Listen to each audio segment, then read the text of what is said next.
Okay. Well, can I start by saying thank you very much for having me, but I'm sorry I'm not physically present, and you probably know by now that it's because I broke my leg and I'm not allowed to get around, so there we are. The last few weeks have been quite interesting in point of our refugee policy because, as everyone is aware, we've just reintroduced the Pacific solution. If the overarching question is, are we getting it right? I think the answer is affirmatively, emphatically no. To return to the Pacific solution strikes me as being a seriously retrograde step. There's a number of reasons for that. The first item, of course, is how small our refugee intake is. Now, our offshore resettlement program presently provides for 13,750 people to come in. For reasons of the government's own choosing, any boat arrivals are counted against that number, so that one way or another, our total refugee intake is very limited and by most standards very small. It's quite interesting to consider that under the Pacific Solution Mark II, we will intercept people who are seeking to get to Australia by boat, and we will divert them to Nauru or Manus Island. Now, Nauru is an interesting choice. No doubt it's been chosen because the Leader of the Opposition is very enthusiastic about it. And it's an interesting choice because it is a Pacific Island nation with a population of 10,000 people. Nauru, which now has an honest government, but under Pacific Solution Mark I had a corrupt government, Nauru this time has said, first of all, they will cap the number of refugees they take to 1,500, and second, they've insisted that the people should stay there for as short a time as possible. 1,500 is interesting because it represents an increase in their population of 15%. Number of boat people who come to Australia each year at the moment, and at the moment it's an all-time high since the post-Vietnam War days, represents about a quarter of 1% of our population. Now, because the numbers are so small, and because the burden on Australian society is so tiny, then it seems to me an absurd idea to think that we ought to impose on Pacific Island neighbours to disembarrass us of the small number of boat people who actually get here.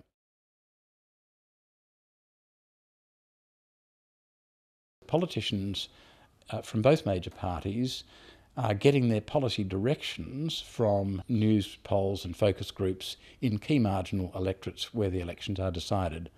And it's a great tragedy, I think a national tragedy for which we should forever be ashamed.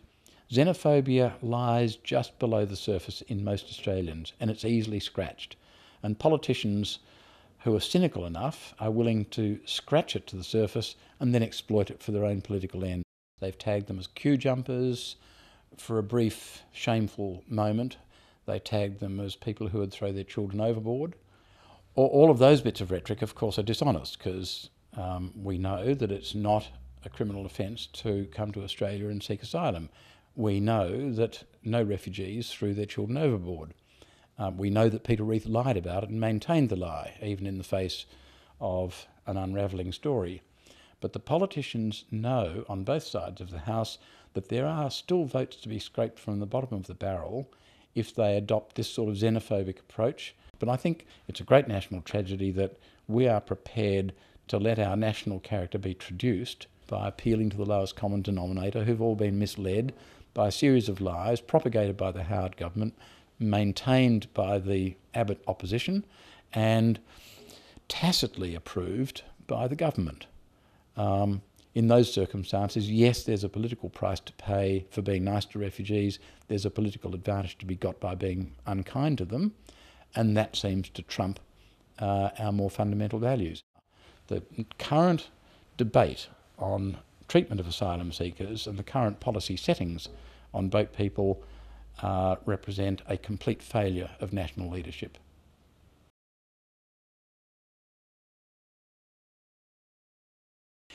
I think Australia has done a reasonable job in a limited way in adhering to the central obligation of the Refugees Convention. I mean, we have, after all, imported into our domestic law the Convention test for refugee status. I think we take the requirement to assess refugee status quite seriously. The central obligation in the Convention is not to refool anyone, and I think that broadly speaking, we have honoured that obligation. However, we have not honoured our parallel obligations under the ICCPR, the Convention on the Rights of the Child, and the Convention Against Torture, because we know from several rulings of the Human Rights Committee that indefinite mandatory detention of asylum seekers is a breach of the ICCPR. We know that holding children in immigration detention is a breach of several provisions of the Convention on the Rights of the Child. We seem to disregard our obligation under those conventions with apparent unconcern. The Pacific solution, of course, raises more complex questions because I don't think it is consistent with the spirit of the Refugees Convention to try and palm off our convention obligations onto other countries. Now, I do think that, the central point, the spirit of the Refugees Convention after the Second World War was to make sure that in future the burden of refugee movements would be spread uniformly rather than be borne by countries that were immediately adjacent to trouble spots. Australia's attitude at the moment seems to be, how dare these people get here? Why don't they stay in Pakistan or Iran or somewhere else, anywhere but here? And if they do get here, well, then we'll shove them off to somewhere else. The fact that we call it offshore processing, of course, is more of a lie than anything else, because what we're doing is saying you can go somewhere else and there your claim for refugee status will be assessed, but you are not allowed to apply for an Australian protection visa when you're offshore. So we are in effect pushing them away and closing the door behind them. Whether that works remains to be seen. My own assessment is that it will not work. First, because the numbers that can be warehoused by Papua New Guinea and Nauru are so small.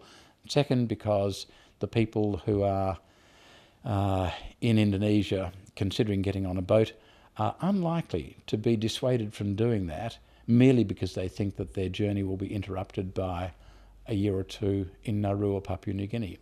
Frankly, I think the whole thing is going to be a spectacular waste of money. At the moment, our detention system is costing about $1 billion a year. That's quite a lot of money.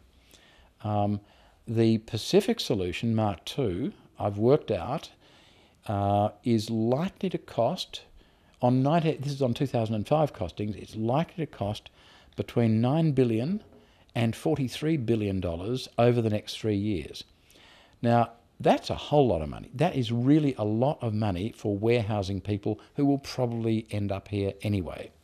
I've actually, through Twitter, I've established a competition for the best ways we could spend $15 billion other than throwing it at the Pacific solution.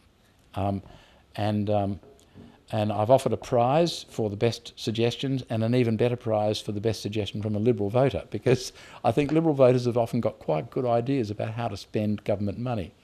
I would quite like to see Australia save itself $15 billion and spend it sensibly on things that will help the community rather than simply damaging people and pursuing a version of this country which I think is false to our real values.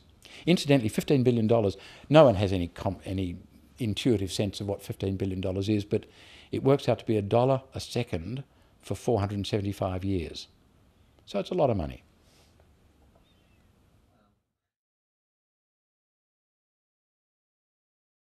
The fact that we've been involved in the military intervention in Afghanistan, I think, changes the ethical dynamics somewhat, just as it did after the end of the Vietnam War. I think that certainly our humanitarian intake needs to be increased substantially. 20,000, I think, is a minimal increase. Welcome, but I think it could have been increased to 30 or 40,000 without much difficulty, given that our annual migration intake is in the order of 200,000, give or take. The demographic difficulties of a humanitarian intake of 30 or 40,000 a year is not very great. I think that because we are prosperous, it rather increases the moral obligation to do more than we're presently doing. And I think we also need to bear in mind that one of the things that is notable in Australia's brief history since white settlement is the extent to which we have benefited from migration from overseas. I can still remember growing up in Melbourne in the 1950s when there was a significant number of refugees and displaced persons coming from southern Europe, especially Greece and Italy, and from Eastern Europe, notably Polish Jews. I remember people of my parents' generation talking darkly about the difficulties of these refos and DPs coming and saying how they were too religious, they had too many children, their women dressed from head to foot all in black, and they didn't learn English, and they had too many children, and all of that, and they ate weird food. Of course, that was very important. I remember still when it was truly exotic to have cappuccino. I remember when it was really exotic to have spaghetti that did not come out of a tin. Now, we sort of managed to get over that eventually, and I think you'd be hard-pressed to find many people in Australia who would now say, gee, I wish those Italian and Greek migrants hadn't come to Australia in the 1950s. What a better place we'd be if they hadn't come here. Why is that? Because the fact is, we have taken the benefit of their cultural contribution. They have contributed in all sorts of ways to Australian society, and no one now, no sensible person now would say there was any difficulty. The same can be said of the post-war migration from Indochina. The fact is, the Australian culture, I think, has been significantly improved by that very significant migration of boat people after the Vietnam War, in numbers much greater than we're getting now. Fraser's government brought in between 20 and 25,000 boat people a year, processed in Indonesia, offered immediate resettlement on being established as refugees, and brought in without a political fuss. Now, we were a smaller country then. We took far more then than is ever likely to happen right now, and there was virtually no political or social concern about it. We can do it. We've done it before. We should be doing it again, and we should recognise the advantages that we get by migrants and refugees coming here.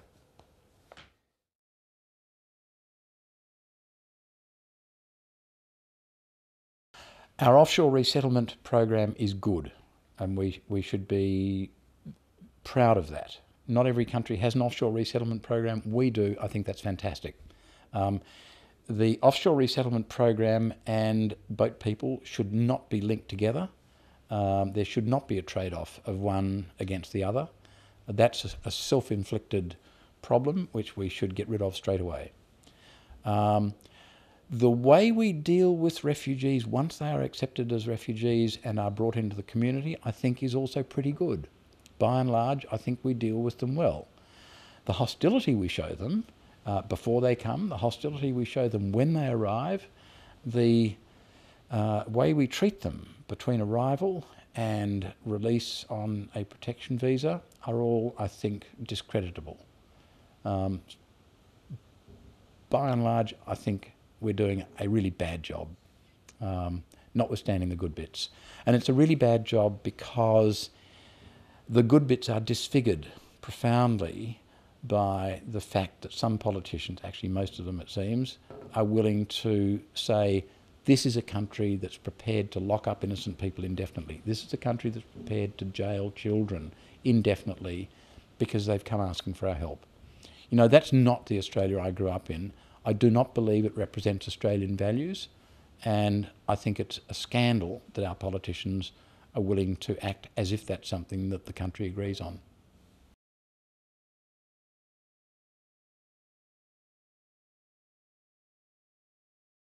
The question is there a way out of the rut? And I think there is, but it's going to take political courage and political leadership. The problem is that there's a degree of support in the community at large for our current treatment of refugees because a lot of people in the community are still misled on the facts. A lot of people in the community still believe that asylum seekers are illegal. A lot of people in the community still are deceived into thinking that there's a queue somewhere that these people ought to be standing in.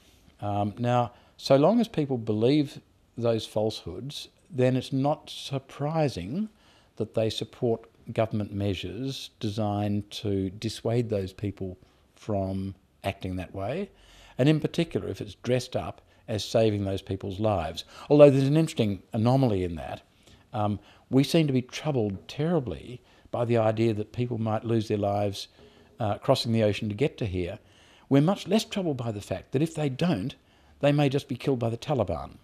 Now, I suspect that a lot of boat people think, well, I'm just as dead by drowning as I am by being killed by the Taliban. I'll take my chances. And I suspect that a lot of Australians, maybe most Australians, if stuck in Indonesia without any realistic prospect of resettlement anywhere, faced only by the opportunity of either going back and facing the Taliban or getting on a boat and taking a risk, most Australians would take a risk. And what I would like to do is to be able to get Julia Gillard and Tony Abbott and Scott Morrison and Chris Bowen to stand up and say honestly, if they were Hazaras in Indonesia facing a 20 or 30 or 40 year delay before they could get to a place of safety, what would they do? I bet they'd get on a boat. I bet they'd take a chance. And I think most people would. So why on earth should the Australian public criticise people who are doing exactly what they would do if the shoe was on the other foot? So what's the way out of the rut? I think the way out of the rut is a bit of political leadership in which someone who can get the ear of the tabloid press, someone to stand up and say, these people are running for their lives. They're doing nothing wrong. They're doing what you would do. We've got the space and we've got the wealth to make them safe. Let's do that. That would be a way out of it, but it takes political leadership, of which in Australia there is none.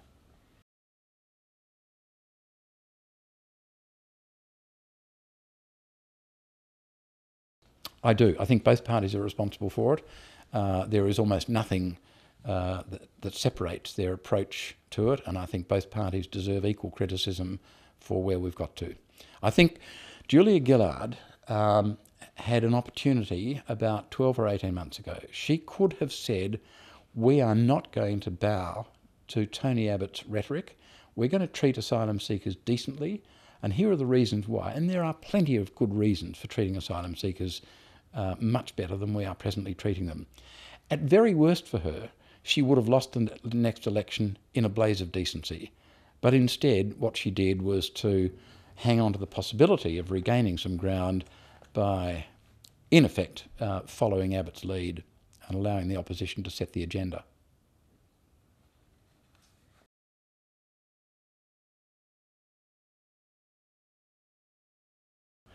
I do want to end with one observation, and that is that Pacific Solution Mark II is a political fact.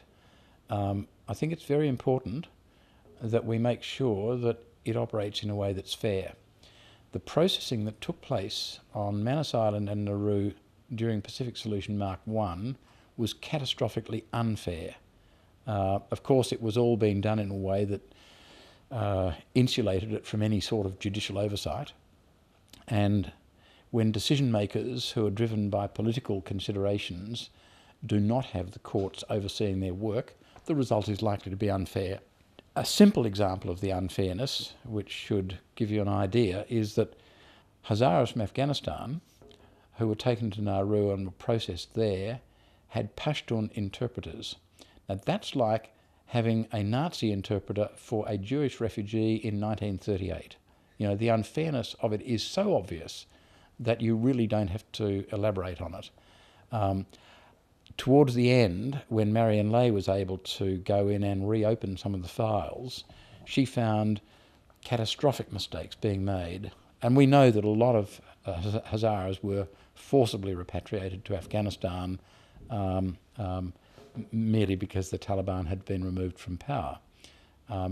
Everyone can see now what an appalling mistake that was.